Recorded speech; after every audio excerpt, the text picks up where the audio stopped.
Hi, folks. Welcome to Thursday's edition of the iWrite Radio podcast, stroke videocast. A normal Thursday in some ways. We had a PMQs that got a bit political today. Sorry, an FMQs that got a bit political today at Holyrood. So we're going to have a chat about that.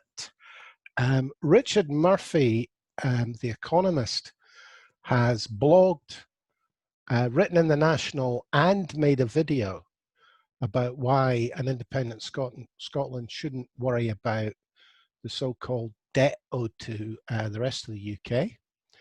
We'll have a chat about that, and we're going to have a chat, sort of Brexit stuff, about the single market in the UK and who's going to oversee the arguments that will no doubt ensue between the devolved nations and Westminster. So I've got Stuart Lockhead with me today. Hi, Stuart. Hi there, guys. And Jimmy Hutton. Hi, Jimmy. Good afternoon, peeps. And myself, Norrie Stewart, and we're going to try and get our heads around all that stuff. Jimmy, First Minister's questions, although it was supposed to be a coronavirus statement. It quickly degenerated once the old Jackson got to his feet, of course. A couple of important announcements today made in Parliament, which is notable given that important announcements, it seems to be awfully unfashionable to make these in Parliament these days, particularly in London. But the shielding is paused from Saturday and schools are defo going back on the 11th of August. Then Jackson Carlaw gets to his feet, and I think it was very, very noticeable that in his question he pointed out he wasn't being a statistical pedant. Presumably whoever wrote the question had to get that in there because the question was all about statistical pedantry. And the entire exchange, in my opinion, was a nonsense. He's trying to trip up the First Minister on something she said a few weeks back, and absolutely, completely disregarding that, having said that, she's gone on to be proved correct because of the number of new infections, new cases, and deaths that have happened comparable to England. We should maybe say that it was about the English figures being 5 times worse than the Scottish figures. This UK Stats Authority kind of told Nicola Sturgeon off because she couldn't make that comparison. The reason she couldn't make that comparison being that the UK government doesn't publish the figure that she was going on, that she was using to make that comparison, because they're embarrassed about it. So basically... Not because Jackson Carlaw, 5 times worse. I think it's probably because it's right now, Norrie. This week, for example, it'll be a hell of a lot worse than 5 times worse. Well, if you take the number of deaths in the last month, it's horrendous. 2,000 deaths in England in the last month, 9 in Scotland, and Scotland is 8.2% of the population. I think that, as I say, I think Jackson Carlaw, he's been on a sugary peg since. Let's be honest, his coat's been on a sugary peg since before he got the job. When he was interim leader, he was horseshit at it, and since he got it, he's been worse. Well, he finished his question by accusing her of supporting the Bampots at the border, who were apparently trying to turn back English visitors. When she made an express statement decrying them. Mm-hmm. You know, making up things as he goes. It seems quite clear to me, because for my sins, I do keep an eye on Jackson Carlaw's Twitter. Me too. It seems perfectly clear to me that Jackson, one, he's having stuff written for him because he's not got the talent to do it for himself. And 2, he actually believes whoever's punting his stuff out on Twitter, he genuinely believes it. He thinks that she did support them. Well, I thought she missed a trick. I agree with you there. That's what I thought. I thought she should have had a go at him about that. I think. Well, she should have had a go at him about Ruth Davidson. Well, look, I watched that and it felt exactly the same as what Jimmy said, and I'm sure what you saw as well, Norrie. But what I immediately thought of, I thought, oh God, Why isn't Alex Salmon standing there and just telling me? He would have really.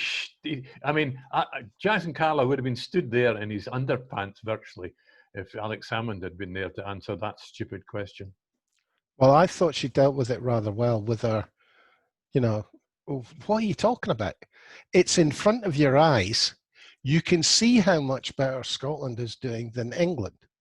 Mm-hmm. What part of the evidence in front of you can you not see? But do you not get angry watching that and listening to the likes of Jackson Carlaw?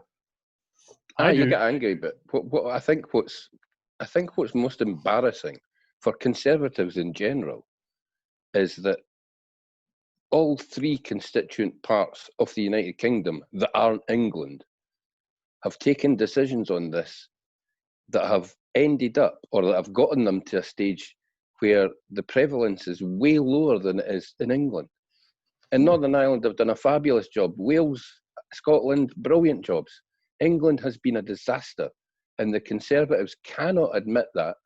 They cannot countenance even looking at that without lying about it. Yeah. They have to decry the other three nations so that they don't. That's the entire tactic, to put down Scotland, to put down Wales and Ireland, because at that point you didn't have to talk about England. Well, I mean, it fits into my agenda for the last 6 weeks now. Maybe, if I think I'm counting. You know, they can't help themselves, these unionists. They are actually driving voters to the yes cause. Well, on that vein, tactically, I don't understand why Jackson Carlaw doesn't start thanking the Scottish people for overcoming the various shortcomings of the Scottish government. Exactly. Well, that's the way to do it. You know, if it wasn't for the people, your inadequacies would have been shown up long ago. That kind of line. And I really don't understand who's driving their tactics. Norrie, can you stop this line? Because otherwise Jackson Carlaw might be listening. Might hear it. Nah. You're all right, Stuart. The light burns way too dimly for him to actually cotton on to sensible political tactics. Richard Leonard. Well, one last thing. I did right here, dead cat when Jackson Carlaw started going on and on about these statistical figures, and I just thought, well, he's trying to avoid us talking about anything more important. But you're right. Oh, before we go too far with Richard Leonard, did you notice his shirt? Did you notice his shirt? Interesting collar. It's like, they used to have a fashion like that, but that is the most extreme that I've ever seen. He's a union guy. They're all 10 years behind when it comes to fashion. 10 years? They're about 50 years behind. They're all trying to dress like Stevie Cardowney did in 1990, mate. Jackson Carlaw, Richard Leonard. Well, look, the man was reasonable enough, and he had a case. He did have a case, and a case if you take into account hindsight and decide that as the leader of the third party in Holyrood, you can't be asked going out doing any research or anything this week when you get to ask the First Minister a question. So you just phone the BBC and ask them what questions you want them to ask about their documentary. But I mean, I think the First Minister treated him fairly gently. She could have been nasty to him. I thought, I'm going to say, she brought up something I brought up yesterday, the situation in Australia with the care homes there. You know, even after all this time of the other countries all over the world having real problems with care homes, they're still having, it's still a huge challenge once that virus gets in. Exactly. They make it like it's some well, they're forgetting what it is. It's a virus that we know attacks the elderly and the frail much more viciously than it attacks other people. And it's also a virus that absolutely loves environments like care homes that are kept nice and warm and with loads of people in a small space. I thought Richard Leonard was somewhat embarrassing, pointing out that he was asking questions about care homes in early March. I am sure you were, Richard, but I'll tell you what you weren't asking for me. Oh, you maybe were asking about testing. But when you were given the answer that we had a daily testing capacity of 350, you had no answers whatsoever as to how to ramp that up. He was asking, I mean, he's hinting today that every staff member in care homes should have been tested in March and April. We didn't have the capacity. That's a fantasy politics of a mug who runs a party that small and knows that he'll never ever have to make the big decisions because he'll never be empowered to do so. But that's why his questions are hindsighty. Mm-hmm. But I actually think that they have a tactic for the Holyrood election, and that's going to be incompetence because we weren't prepared for an epidemic nobody was prepared for. So I think they're going to fight the election mostly on the incompetence of the Scottish government because they didn't have enough foresight. Well, on that basis, towards the end there, Anna Sarwar stood up and said that Scotland had the third worst case rate in the world. Now, I couldn't, on what basis was he saying that? And she didn't challenge him. No, he's making it on the. Was it the world or Europe? It's a sound basis in that it pertains to what happened in March, April, and May. I think it was the excess deaths, you know, over the 5-year average, which are less yesterday than they have been for 5 years. Aye, but that's because plenty of people died at the start of the year, mate. Because lots of people died before their time. Look, I think it's worth pointing out at this stage also just how much passion the First Minister was showing in her answers. Aye, I think so as well, and it's genuine. You can see it. It rings. It should ring a few bells to those online who think that she doesn't care. One, that she doesn't care about the job. She doesn't care about the people. She doesn't care about the future. She's a passionate individual and always has been. She maybe doesn't come across as that at times, but I think it's a good thing that she got a bit angry with Jackson Carlaw the day, and she said she was sick and tired and fed up of having to stand up and talk about deaths, and how delighted she was that in the last couple of weeks she hasn't had to do that. Can I sort of slip back to the Richard Leonard, in fact, the whole Labour Party thing about using the BBC docudrama. I noticed that Monica Lennon used the phrase, the care workers' testimonials.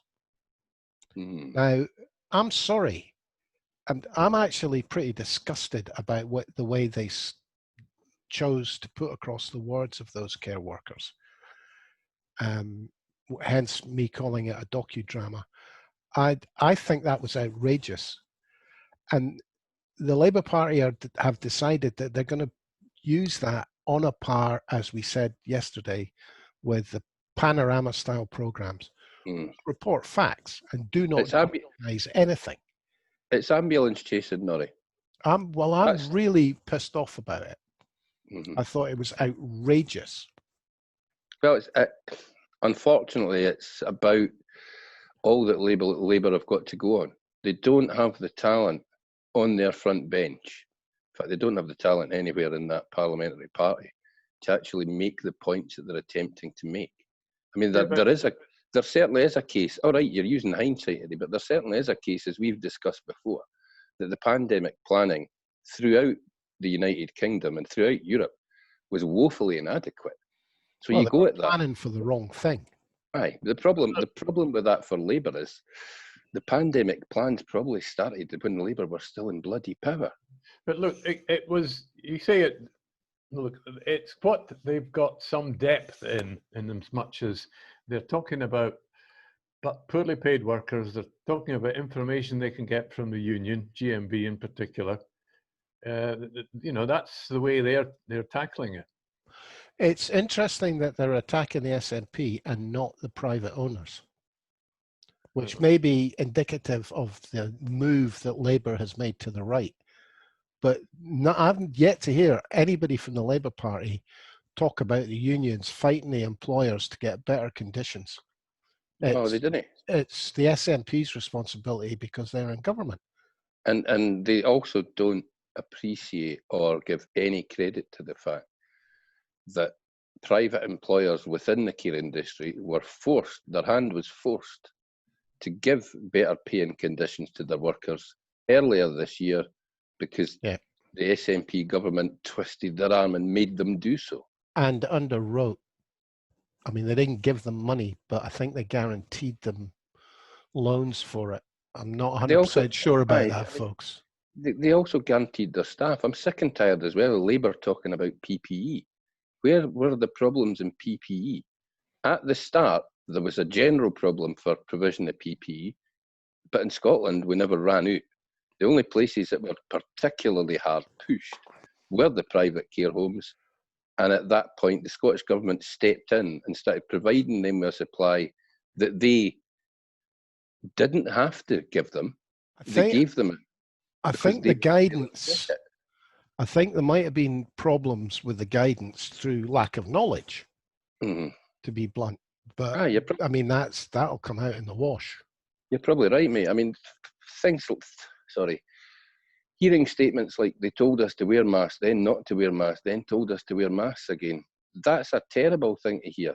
But they didn't know that this was airborne through droplets back then. You know what I mean? That's come out over the last few weeks. It wasn't knowledge in March and April.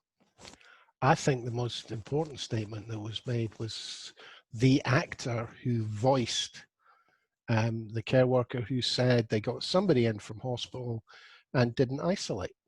Now, if that was standard practice, there's a problem right away. Absolutely, because that particular person had one negative test. By the end of April, I'm pretty no, it was May that they brought in the second negative test that they had to have. So at the end of April, it was absolutely the guidelines stated that everybody that came from a hospital had to self-isolate for 14 days. God, and it's interesting. If they didn't isolate that case, then that is down to okay, but we were arguing from the wrong part of the pitch, because yesterday, I think I quoted, the fact is that evidence has shown that the virus in care homes didn't come in from hospitals, it came in from staff. Is it? No, there's no evidence to show that. There's no evidence to show where it came from.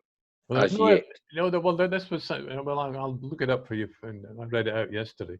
No, it was. This was the Times piece. Was it? I read the quote yesterday. I didn't make it up. Okay, anything else come out of it?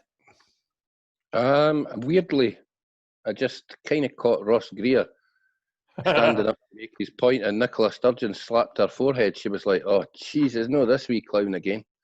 I don't know what he's done to engender that kind of reaction, but she done that and then turned into John Swinney and made some casual remark, which he giggled at. So I take it it's safe to assume that Mr. Greer is rather a pain in the posterior, which I'm glad to hear, because I've always been in the opinion that ginger males should be corralled and only used for breeding purposes. Ginger males are unacceptable. I'll be round there to sort you in a minute.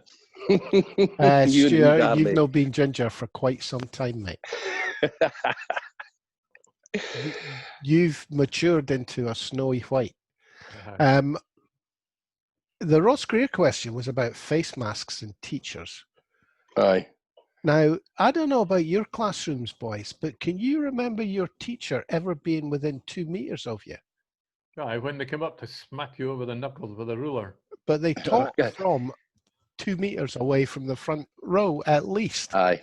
No, I think in reality, mate, in modern schools, it's going to be basically, if you've got to be 2 meters away from the teacher, the entire class is going to be pushing their desk up to the back of the room. You know what I mean? Classrooms are pretty wee these days compared to what I was taught in doing at the old DK down the road. No, I was just thinking about it, because you've got your desk, which is probably about 3 foot wide. You've then had the space between the desk and the blackboard, which is probably at least 3 feet, and then the space between the front of the desk and the front row. So basically, let's go back to the old way. Aye, build bigger classrooms. Unfortunately, everything that they've built in the last 20 years that we're still paying for, and half of them are falling down, the classrooms ain't big enough. But it's one of these things, mate. It's why the cautious approach that they're taking is a good idea. It's why when Jackson Carlaw tried to decry the fact that it was being phased in over a week, that's a good idea. For crying out loud, kids have been out of school for 4 months. If it's going to take a week to find a routine that works for the schools, the teachers and the kids, I didn't have a problem with that, and nobody should, other than a doughball fat politician who's better known for puckling paintings than he is for getting anything right. Ginger as well. Oh, aye. You mean alleged? Allegedly. Yeah, Right. yeah. The paintings have disappeared, and every time I see him interviewed for his house, there's something fancy on his wall that it looks like being whipped right out of his pocket. That would be hilarious if that had been one of them and the police spotted it. I think he's just noising you up, Jimmy. He knows you. Aye, maybe. Right, let's move on to independence and all things independence. Yeah. Richard Murphy has been in the National, written a blog and made a video, which I'll put up on iWrite Radio, on the iWrite Radio website, or at least a link if I don't actually embed it. He is suggesting that the unionist case for Scotland having a massive debt to the rest of the UK should we get independence is nonsense. And in fact, on some figures, England, or the rest of the UK, sorry, would owe Scotland money. What did we think? Stuart? He's a modern monetary theory man, and I must admit I've come to regard that, having been a Keynesian when I was younger. How do you explain that? Well, the point is, for example, 2008-9, we had a banking crisis in the world. Countries like the UK, all they did was print money. They called it printing money by calling it QE. They didn't even print money. It was just pressing a key on a computer, and they made billions of pounds available, and then they bought it back. Now, basically, the idea that a government has limited amounts of money, like a big bucket of money that it could, once it's all spent, they've got no more money. It doesn't work like that. All they do is print. As long as you have your own currency, you can print money and keep printing money. Now, you could end up with inflation, and you could affect the unemployment rate, but these are the three factors that you work with to maintain your economy these days, except the old-fashioned people from Thatcher's day to today don't see it that way. They just want to imagine it's like a household account. Yeah, and because they know people understand what a credit card is and does, and you've got to pay your bill every month or the interest on your bill. But if you produce, and that is exactly not what governments have to do. And I think I think in his video there, he refers to a government that prints money, that has its own currency. Actually, it's just a score. It's like the scorecard, the scorer at a cricket match, and he's just putting up different numbers. They can print as much money as they want. There are risks, but they can print as much money as they want. And I want to say one last thing. I believe strongly that Scotland should have its own currency from day one if we go independent. Difficult to do, but if it can be done, I agree with you. Jimmy? It is difficult. I'd agree with Stuart. It would be a great thing to do if they can. Certainly, over the last couple of years, we've made grounds on that in terms of being in a position with the investment bank to turn the investment bank into a central bank overnight if need be. I think Scotland will definitely, at day one, have a central bank. So but I mean, that's part of what Murphy wants as well, is if there is to be any payment, it should be in Scots pounds. Mm. There's a lot of interesting things in his article, mate. It's quite a long article. I'd recommend everybody to go and have a read at it. I'm the economist, but there is some interesting stuff in there about just saying stick your debt up your bahookie. Well, can I just kind of do a quick pre-say? As was argued during the last independence referendum, there is a thing called a successor state. So if there's a split between two states, one is the successor state. That successor state maintains all its treaties. In the case of our UK, it would maintain its seat on the Security Council, stuff like that. So nothing changes for them. It's just like the Soviet Union. Russia ended up the successor state. Yeah. Mhm. So the problem with that is they also have to keep all the debt. Aye. So what Murphy's arguing is that Scotland may choose morally to contribute to the RUK's debt if it wants to, but legally it's not obliged to. It therefore becomes a case of compensation. So Scotland would compensate the rest of the UK for the money it's going to lose because we become independent.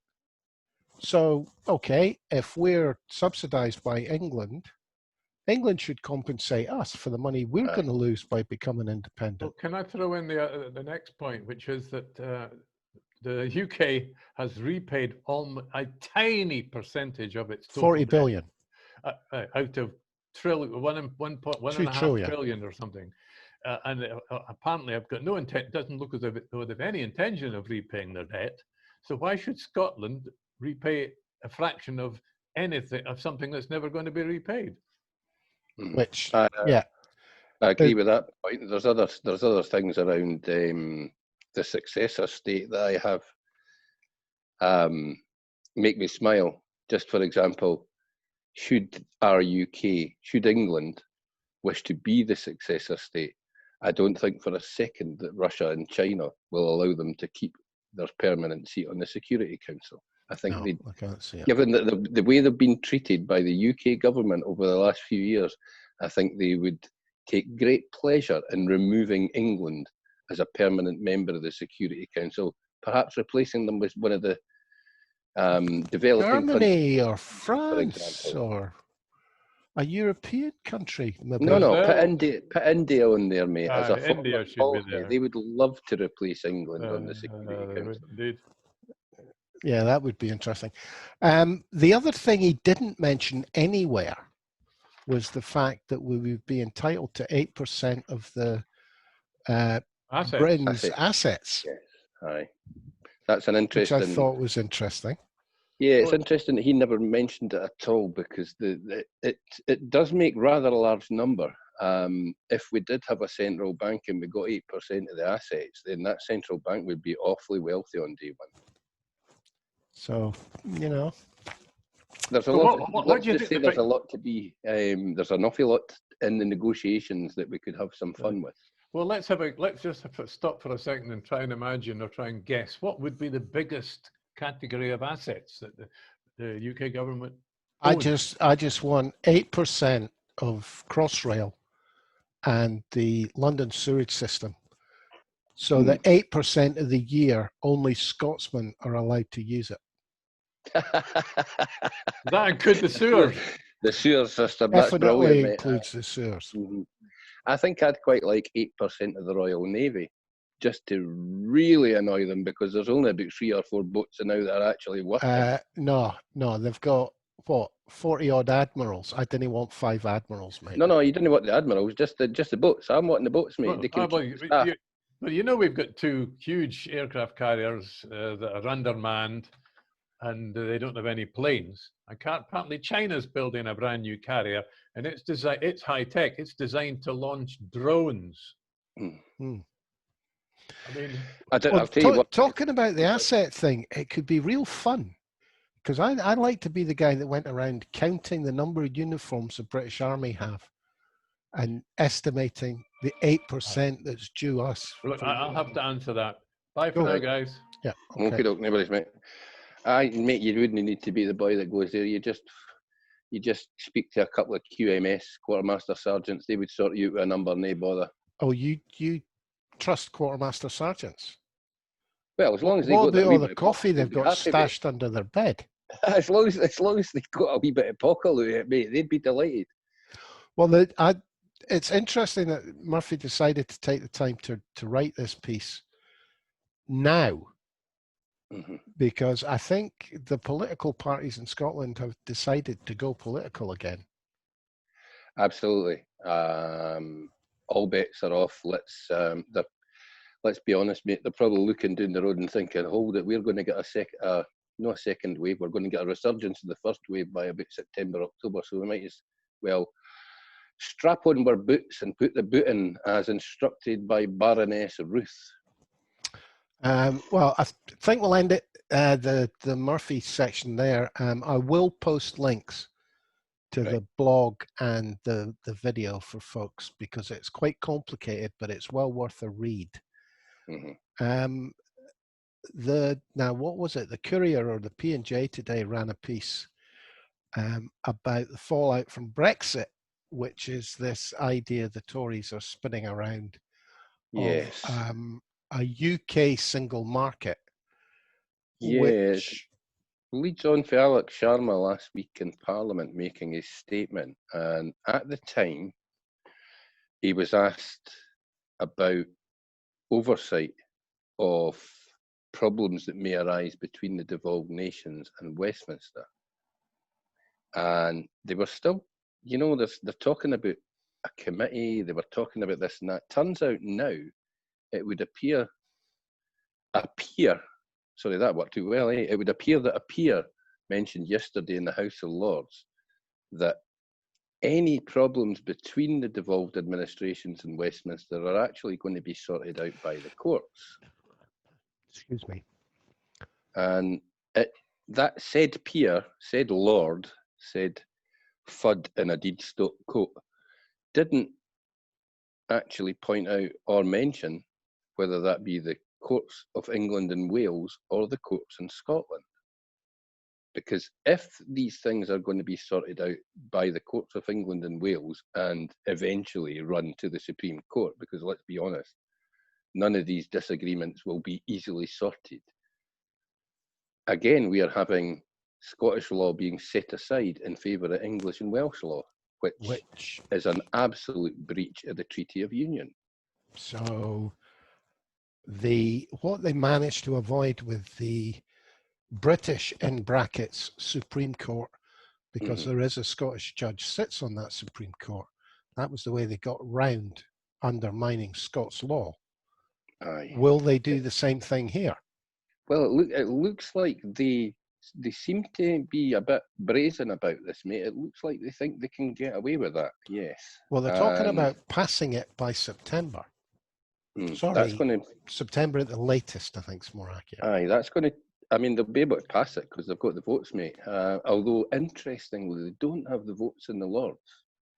I think there will be... They've got the unionist votes in the Lords. Aye, they have, mate, but I think there'll be a considerable campaign in there to say, hold it.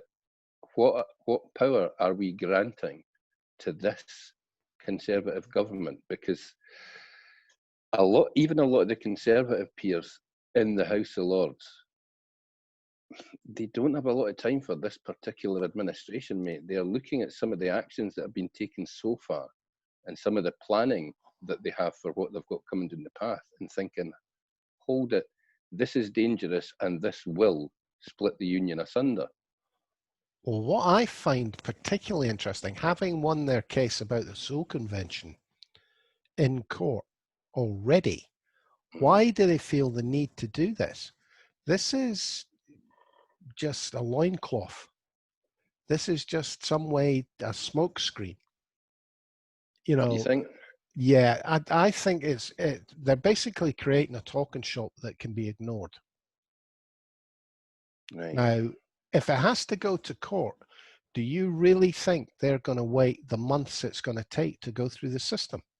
No, they'll just plough on, mate. They'll just do what they want to do, and then if the court rules against them, they will rewrite a law in some way and backdate it, as they've done in the past.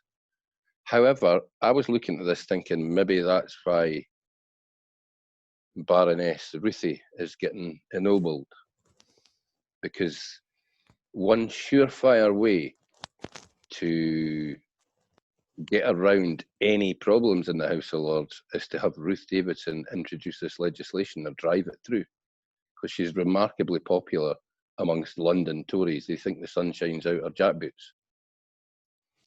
I kind of thought, okay, if they're going to ennoble her, she looks awful like a chair for a Lords committee, because that was the chat that was on the go on Monday, was this committee would actually be a committee of the Lords to oversee it, which is Yes. great because neither Plaid Cymru,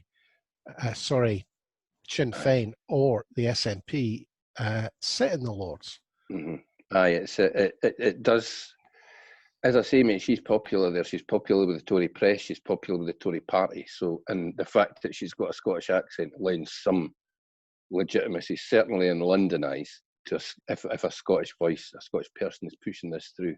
But I wonder, mate, like you say, the Sewell Convention case, I still debate within myself. I didn't know enough about law, mate, but I still debate with myself whether they fully won their case, because the Sewell Convention was the secondary consideration to Gina Miller's case. You know, Joe Cherry was. It was Gina Miller's case that won. It wasn't Joe Cherry. Joe Cherry basked in the glory of it, shall we say. I don't know enough about that. I'll have to go and have another wee butcher's hook at the full judgment, which will take me, I don't know, 3 gins and a couple of pints before I can sit and read all that nonsense. When did you become a gin drinker? When I run out of rum. I'm skint, mate. The ramifications of this could actually be good for independence. Massive, mate, yeah, because I don't know, maybe we're going to, just a wee thing about the Jim Fairley article the other day where he talked about the Articles of Union and the Treaty of Union, and breaking the Treaty of Union quite so often and so blatantly should really lead to us doing a Brexit. I think you've kind of, it's always been my position. This before, I go back and do exactly what Cameron did with Europe. It's always been my position that the Scottish government put in their manifesto that due to the Treaty of Union basically being out of date and having been undermined on so many occasions, including them not paying us the full whack they were meant to when we took on, which people forget, Scotland was had no national debt when we went into the Union. And took on a portion of theirs. And took on a portion of took on the England's debt, and were compensated for that by the equivalence. And they still haven't paid the full whack of that. So that's a few billion that can come back to us at some point. But I've always thought that the approach to this, because everybody would understand it, Thatcher did it, May did it, Cameron did it. Exactly what Cameron did with the EU. Yep. You go down to England and you say, right, we want to renegotiate this treaty. And you basically say, if you refuse to renegotiate the treaty, we will leave. And if we do renegotiate the treaty and we don't get what we want, we will leave. And if Tuesday follows Monday, we will leave. It's a great way to do it because, as you say, everybody has just watched that happen with David Cameron and the EU. All right, they had a referendum about it. We can have the referendum before we leave, after we leave. Right now, we can't have it at all because our neighbours are telling us we can't have it. We're not allowed to have a referendum because we're too stupid to have a referendum. And that has to be in the treaty. You know, that has to be front and to the fore is a clause that says Holyrood will decide if there is to be an independence referendum without interference from Westminster, who will have no say or control over it whatsoever, which they'll never agree to. No, they'll never agree to it, mate, but exactly. But you present, as you say, you're presenting it to them and to the public in a way that they have just watched happen over Europe. And it's exactly the same thing. Our membership of the European Union was part of an international treaty. And so is the Act of Union and the Treaty of Union. It's an international treaty between two parties. And if our government, if our government, which I consider as the legitimate government of Scotland sits in Holyrood, it is their responsibility to set that treaty aside if they so wish. And the Scottish people get an opportunity every 5 years to choose that government. We've never had an opportunity to choose the government down south because we can only vote for less than 10% of the members of that government. The other thing about that argument is that if you go to the United Nations and say, look, this treaty is being broken, we want to renegotiate it, they can't then turn around and support Britain's position that they are sovereign over constitutional matters. Aye. Because they've got a treaty in front of them that says, no, Scotland's a separate nation. They can choose to leave this treaty and thereby leave the Union. I've always thought, I could never understand why this particular argument didn't have more prominence. I think it, if I'm honest, Norrie, I think it's maybe just the fact of the age of the Treaty of Union and the fact that most people in Scotland didn't understand it. They don't know the ins and outs of how it came about. I mean, by God, most people in the United Kingdom don't understand the ins and outs of how it came about. Bet you if you asked anybody in England to describe to you the precepts of what made up the Alien Act of 1705, less than 1% would be able to tell you what it was all about, what it done, and how it crucified Scotland as a country. Well, that and most of the people in England don't think it applies to Northern Ireland and Wales, but in England, think that England conquered Scotland. Aye, they own us. That's how they see it. Yeah. A lot of them do. See, when you see, I mean, I know Twitter's a bam fest, mate, but see when you see what comes out of some of these clowns on Twitter, it's unbelievable. No, I mean, I wouldn't go into the language that some of them use in that, but the actual bam pottery of people thinking Scotland is a region of England because they own us. Yeah. And on that happy note, I think we'll call it a day. Stuart's phone call was obviously more important. But thank you, Jimmy. And thank you, Stuart.